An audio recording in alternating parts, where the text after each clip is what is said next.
her med, at folk, der dyrker sex, bliver yngre og yngre.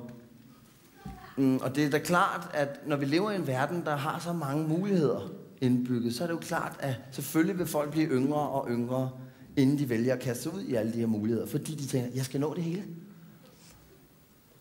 Og det pålægger os andre et stort ansvar, os der har været her længere tid, end de her nye kommer til, der gerne vil prøve det hele. For vi kender jo alle tricksene i forvejen. Så vi skal være gode ved det nye. Børn er jo skrøbelige og uskyldige væsener. Og vi har en tendens til, at når noget går galt, og noget går ud over børnene, så giver vi dem skylden for det. Hvis for eksempel der er nogle voksne mennesker, der ikke kan kende forskel på andre voksne mennesker og på børn, så kører vi debatten over i sådan noget med, om børnene måske også går i lidt for voksent, lidt for udfordrende tøj.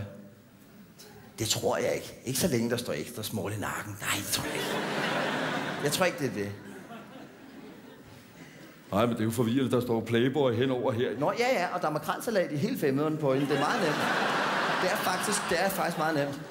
Nej, jeg synes, det er meget forvirrende. Jamen, det er også derfor, jeg siger, du skal spærres inde. Det er slet ikke det. Jeg siger bare, barnet har ikke gjort noget forkert. Jo, men de har bare maver. Jo, men det er børn. De må hoppe nøgne rundt i sidesplit. Indsmurt i skildpaddeolie, mens de råber, så tag mig dog dit svedige svin. Og det eneste, det skal få dig til at tænke på, kan jeg vide, om hun har lyst til et stykke kage? For det er børn. Det er så nemt.